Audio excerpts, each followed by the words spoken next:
got to our destination. It's called a cave with no name. Let's fix ourselves. Wala akong kilay. Pack. Guys, birthday escapade.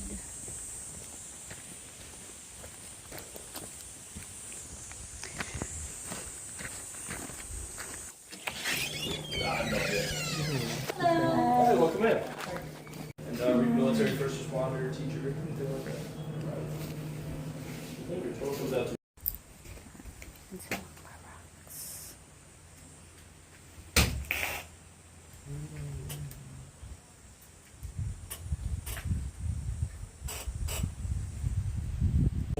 yeah, they really. Well, I'm glad y'all decided to stop by the cave while you're down here. Yeah. What brings y'all to South Texas here?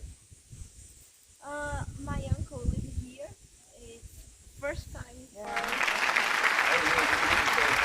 Sneak their way down those stairs and try to get to them.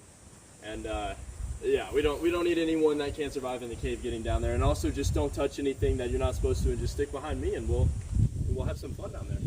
Okay. Are y'all ready? Yeah. Ready? I think we're in a cave. All right. Now that we're the overnight camping group down here. Yeah, that's us. All right. Perfect. Oh! I'm messing with y'all. Follow me down here. It's kind of like a dad joke. No. I think you will once you see it, John. That's pretty cool, man.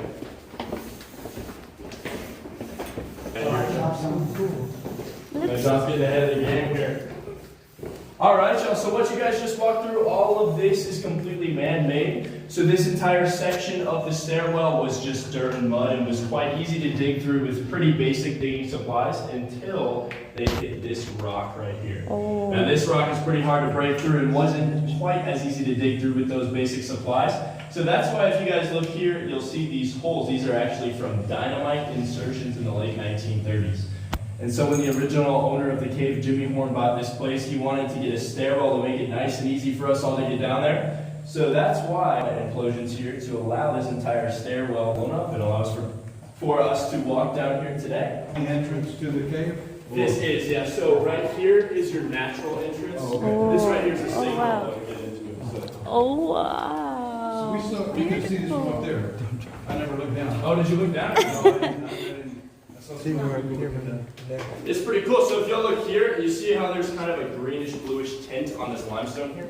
Oh, wow. So all of this right here is algae, and this section of kind of the cave entrance is the only spot where you're going to see algae, and that's because the sinkhole right above y'all up here, which you'll be able to see a lot better as we keep moving down, that's the only natural opening to the cave, and that was just the first opening, and the only way you could get in and out of the cave before this stairwell.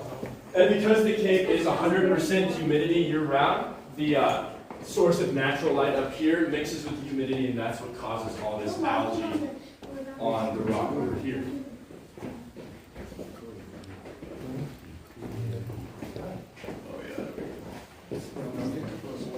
Feels good.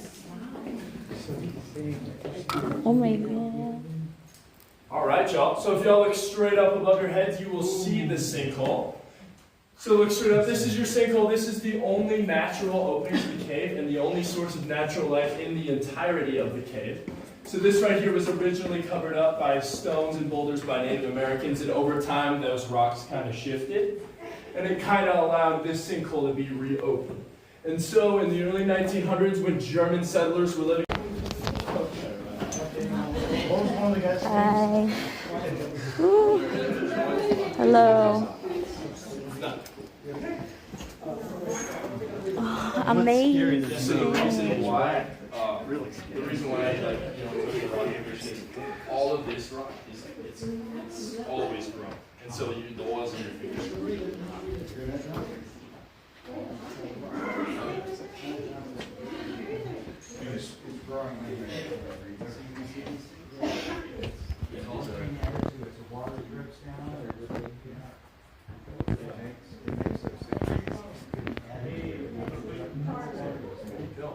All right, guys. So this part of the cave that y'all are standing in right here is actually the last part of the cave. Now the three kids waited for their parents to leave out of town and stole a kerosene lantern from them. Oh. And being the great brothers that they were, 12-year-old Harold and 14-year-old James.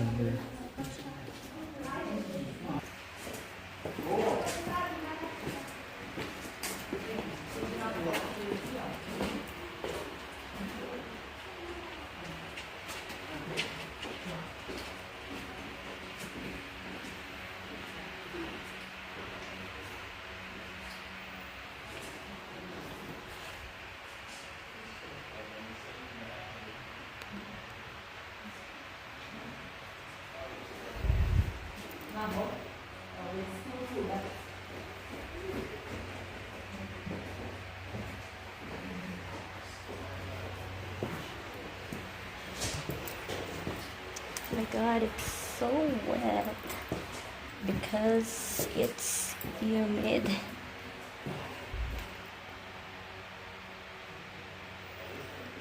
Amazing.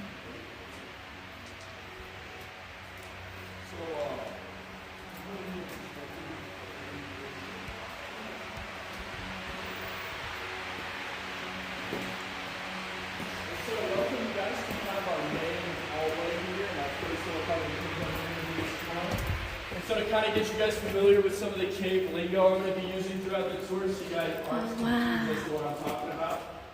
We'll start by telling you guys what this big rock is right here. So this thing right here is actually called a stalagmite.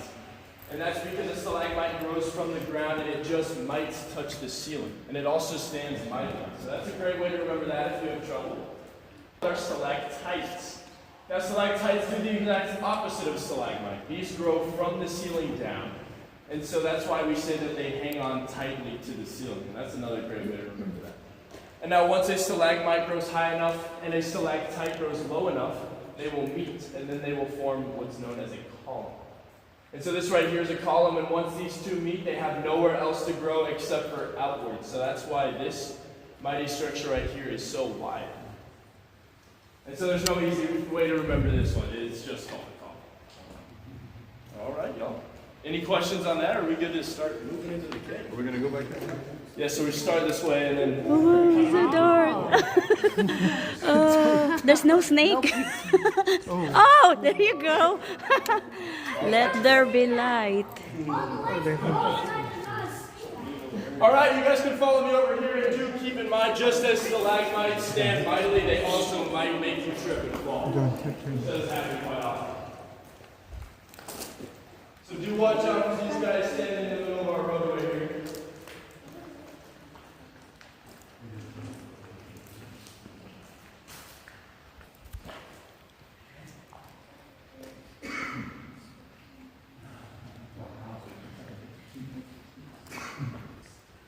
How deep are we going now?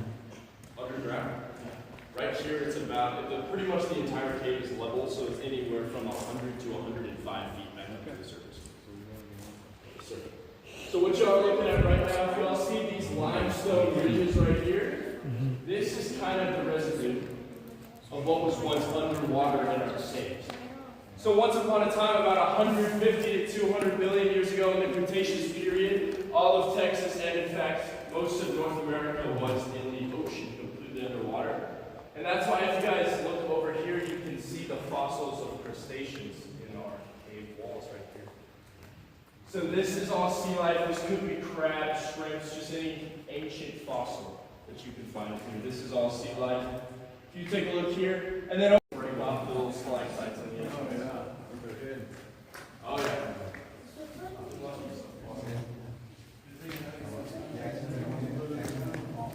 Yeah, so all the concrete was carried down, and then all of the gravel was poured down through the hole that you'll see at the end. That was through the well pipes.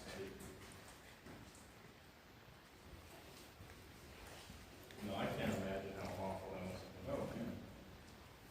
It's impressive work, though, for sure. It is. Especially for oh, sure. Yeah. All right, y'all. Welcome into the food court. So, while our menu here is limited, we do have a few delicious items. First of which, right here, is our cave fried egg. So this right here is not actually a fried egg. This is a baby stalagmite. And like I said in the beginning of the tour, a stalagmite on average grows about 1 inch every 10,000 years. And now this one, does anyone want to guess how old this stalagmite is? Good guess. See, it's what you'd think, right? So this right here, the reason why it's in a cage with this light on it is this is growing so fast that the reason behind it is unknown. So this right here is kind of our little cave miracle in this room. And stuff seems to be growing faster in this room in specific. So this is actually only 83 years old. And so this is the fastest growing rock formation that we have in this entire cave. And so this fried egg is 83 years old, and if you're organic and want cage free, over here we have a 52-year-old one. And this one is also evidence that this room, or something about this side of the room at least, is causing these formations to grow faster. And so both of these began growing on top of the gravel, so it could have something to do with the gravel as well, because this one started growing right after all the gravel. Where are the restrooms in relation to this? Oh man, I wish. They should put bathrooms down here, it'd be helpful. No, I'm thinking. Oh, yeah. That's awesome. Well, right on. Well, we need some bacon and toast now. Get the eggs. Well, we got the eggs and we do have our bacon. Right here, up here is your cave bacon if you're getting hungry. And so surprisingly enough, the scientific name for this cave bacon is actually cave bacon. You could also refer to it as flowstone or draperies, but it is most commonly known as cave bacon. And so interestingly enough, our cave actually has the longest strip of cave bacon in the state of Texas, and you guys will get to see it later on in our tour. So there's your cave bacon. There's some bigger pieces over here, kind of on the wall.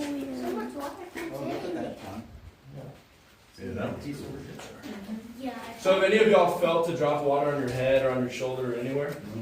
Yes, I have. So that's actually called a cave kiss, and it is worth 7 years of good luck. Oh, So because I'm down here all the time, I have at least a few thousand years of good luck. Or is it? All right. Picture you with the three bacon behind you. That's a column right there, huh? Right here, this is, let's see. To the top. Yeah, almost. It'll probably be a column in the next few thousand years. Yeah. I might still be here. See if we can arrange that. Check it out. Right here, if you're trying to go healthy, this right here is our cave carrot. Absolutely. If you're not too into healthy foods, up here we do have our 40 scoop cave ice cream cone. That does look like ice cream. And I always like to say the flavor is Rocky Road. I see it. Very unfunny joke for y'all. It looks like ice cream. It does, right? Frozen ice cream. It's the best they can do. Now what makes them white? So when rock in this cave, any rock that you see when it's whiter, that means the rock is newer. Because over time, new calcite or calcium rock, it is bright white. So you'll see a lot of rock later on in the tour that's kind of sparkling and shiny and really white. And over time, it collects dust. It's like a cow's neck.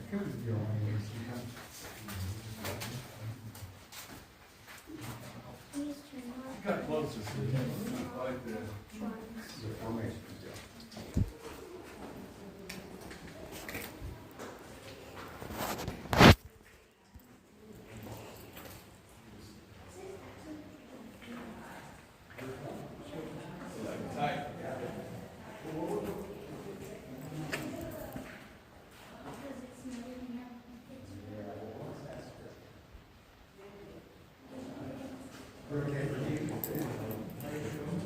Yes, sir. So the manual is 87 and it's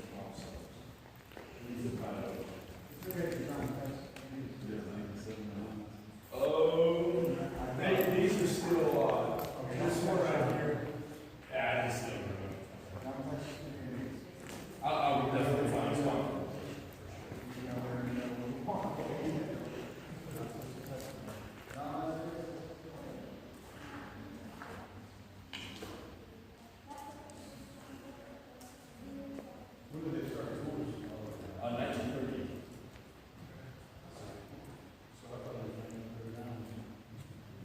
It was the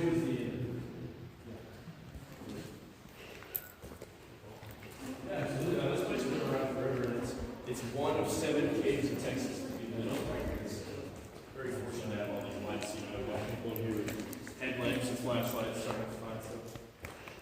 All right, you guys. Just follow him.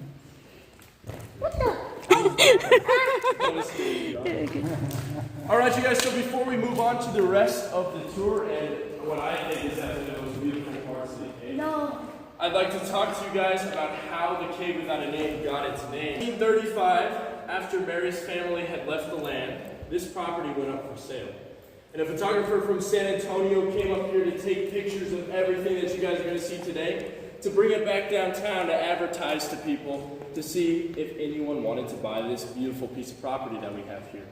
And now a man named Jimmy Horn absolutely fell in love with the pictures of the cave that he saw, and he worked his tail off to buy this property and eventually ended up purchasing it in 1938. And so Jimmy Horn decided to clear out that stairway right there, set this place up for tours, and light it up so that y'all can see all of the beautiful rock formations that we have in here. And it wasn't until 1940, 2 years after Jimmy Horn had been running tours here, that he realized he had never come up with a name for his business.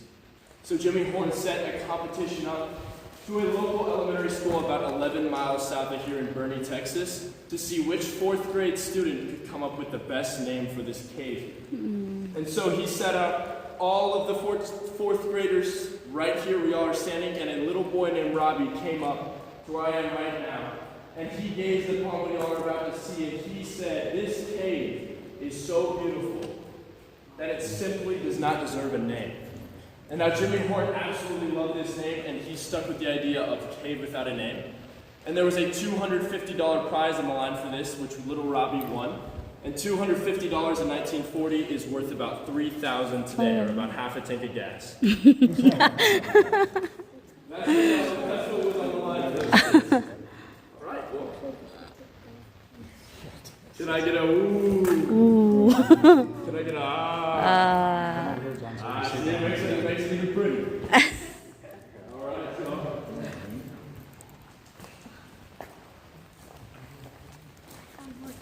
Oh my God, so beautiful. I see that. Oops, excuse me. All right here, the first thing that y'all will see right here are cave saguaro cacti right here. And then as we keep on moving, there's a lot more to see.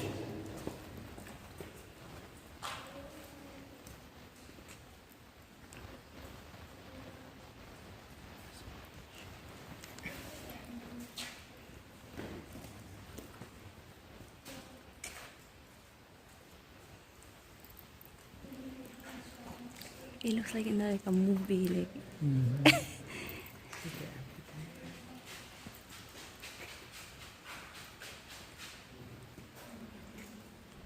I can take a picture of me like go over there.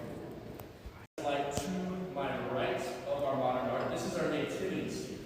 So right here we have Mary, Joseph, and the 3 wise men. And so if you look right here on my farthest left, you can even see a face carved in there, kind of. If you see it, some people say they do, some people say they do. You see it?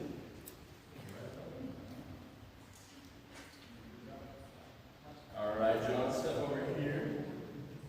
And then shine your light right up here for me. And so if y'all look over here across from our nativity scene, where John's shining his light over this nice city of sculptures right here, this is our city of Bethlehem right here. There you go, John. This is our city of Bethlehem right here, and this is right across from our nativity scene to kind of accompany that Christmas feel down here. Nice job, John. Someone following this way.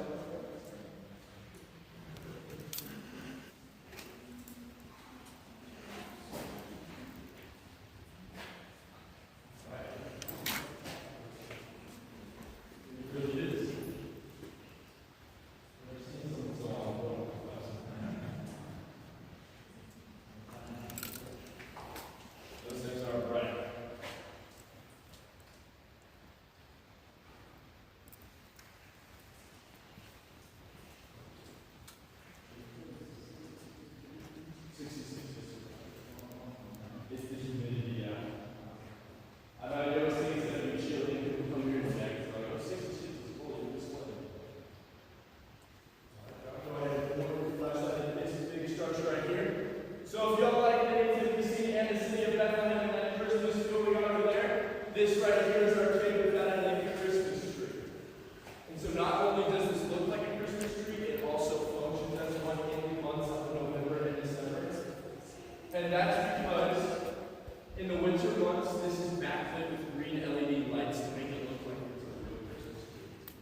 And so if you guys are tuned to Christmas, we also right down here, we have our cave pumpkin.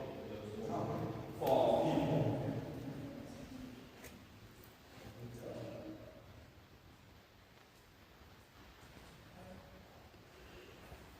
And so this room that we're sitting in right now, right here, this is called our Queen's Throne Room, and you guys will see why in a second. But this is where we host all of our concerts here at the cave.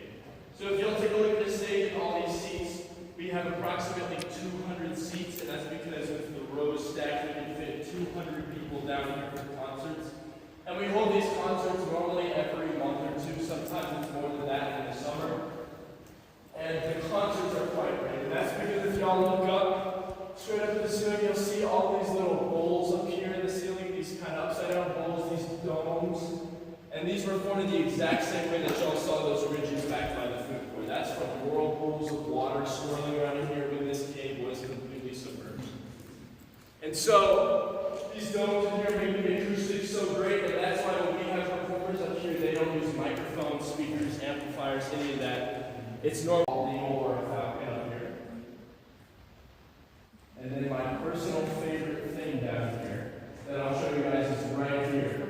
So when I take my light off, when I'm shining on right here, you guys are going to see the Grinch.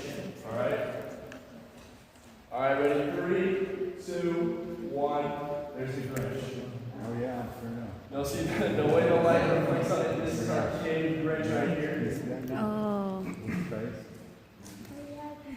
And so whenever I first started working here, I was told that this was the Grinch, and once you see it, you really can't unsee it. The water steady goes in this little pool right here. Up here, yeah. Oh yeah. And yeah, you'll see it. What's that? Yes, sir. It is very good. And so if y'all do come up here and look at these pools, you'll notice that we do have a lot of these dams up here. These are called our rimstone dams. And how they're formed is when water drips down from the ceiling up here, each drop of water carries just a little bit of calcite. And when the calcite drop of water hits down, the little ripple from the drop moves the calcite out, and that's what's been forming all of this rock for thousands of years. So every time one of those drops hits, a little bit more calcite is deposited on these dams, and the water level can get higher. There's a lot more room for water to flow. Water can flow over here if it needs to, because all of the water in our cave, it is in response to the Guadalupe River. So water can rise and fall in here pretty easily, but the Guadalupe has been incredibly dry this year. And if y'all look down here, you can see the sediment on top. It is rare that you'll see water drop into this pool. I've seen it maybe once or twice in different tours, and that's why you guys can still see some of that calcite sediment resting on top of the water there. Where is it? Oh, it's on it. It was behind the rock right there. It could be one of our cave crickets. Let's see where it is. Oh yeah, so that's a cave cricket, and if y'all notice, it's actually a really cool sighting. It's hard to see these guys.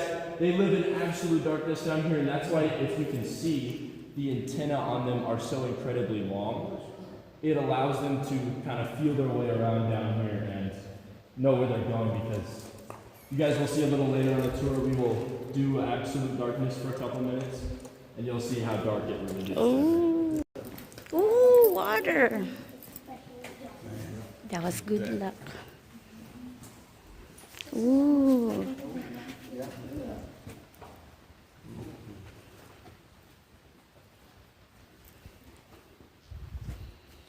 All right, you guys. Nice. Come gather around this pool in here. Okay. So this right here is our grand pool, and that's because when this cave first opened for tours in 1938, our original and first owner, Jimmy Horn, decided that this pool looked perfect to be a wishing well. And so from 1938 to 1968, this pool operated as a wishing well.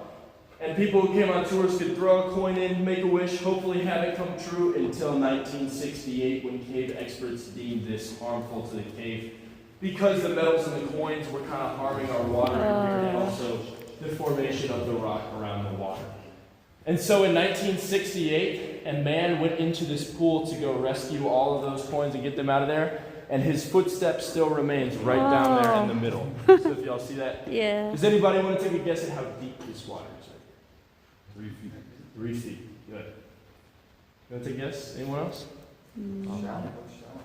So this is 4.5 feet deep, which So clear. you wouldn't expect because it is crystal clear, and also the lighting in here with the rocks and the reflections also kind of plays an optical illusion. And so this pool is a lot deeper than you would expect. How much money to get up? See, that is a great question. That might be one for Mike. He's been here 25 years. Good. Yeah, no, he knows his place inside and I out. would think so. Oh, absolutely. He has his tours for like people who come in here who really want to know everything. I was snowboarding a year and a half ago and I completely snapped my ankle all the way. Go ahead. You have a little Alright, treat. I'm so lucky enough for you. About a week ago, this stalactite fell back in this room here. We hauled it up here for people to touch this one touch right here. It did fall, yes sir. So now we have this as kind of a little something that you can touch. Because it won't be growing anymore. It won't be growing anymore. Oh, it was a haul we did out here. I know, right? Gotta make sure that. I know sometimes I think about that when they said it fell, I was like, that's interesting. 'Cause So it fell from back here? yes sir, yeah, it just got moved right up here. And it's a little heavy, so that's why we just dumped it off in the closest spot we could get it to the tours. And so, do y'all see all this rock over here, this fallen rock?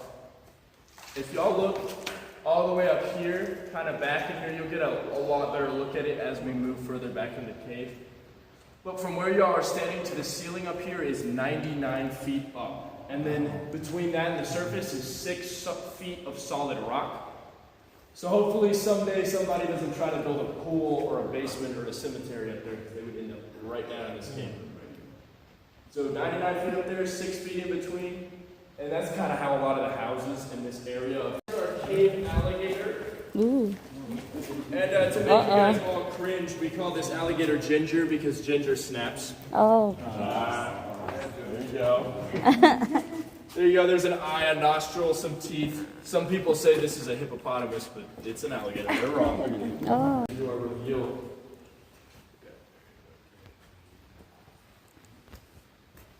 Okay. John, go ahead and shine your light in this big Bacon. strip right there. As I promised you guys, this is the longest strip of cave bacon in all of Texas, spanning Bacon. at 23 feet from top to bottom. And so this is the longest strip that you'll see in any cave in the state. And also over here we have the 2nd, 3rd, 4th, 5th, 6th, 7th, 8th, and 9th longest strips of cave bacon in Texas as well. So we do have our wall going on over here. You gotta bring the eggs over here. I know, right? And so this strip of bacon over here is so long and so massive that we call this Jurassic Pork. Take a seat, take a seat.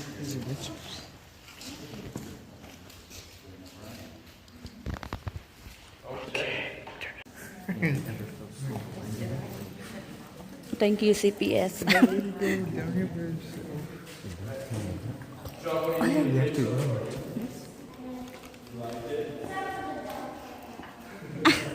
Except for the dark part.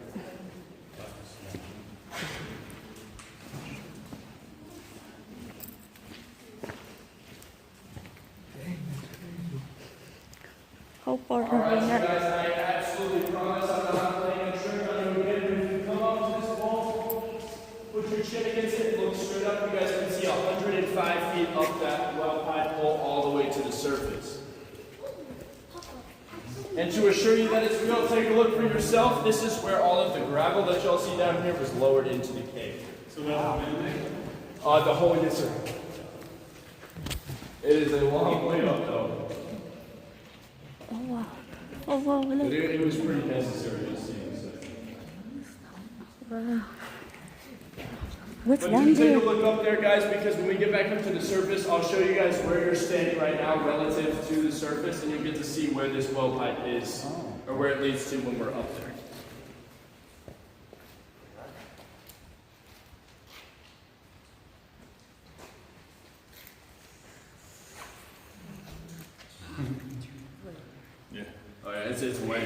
size of this one, that is completely underwater and unexplored back there.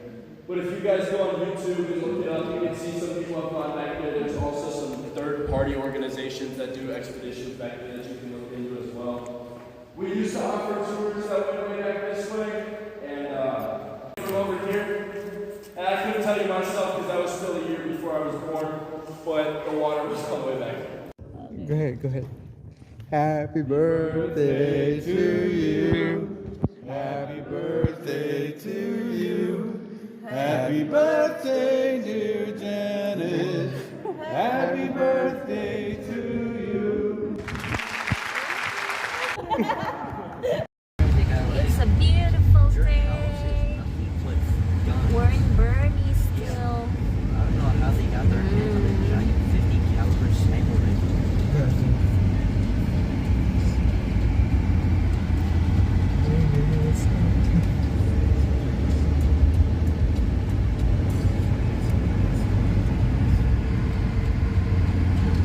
Oh, that's so cute. Grandma and Grandpa. I don't even think that's open or closed.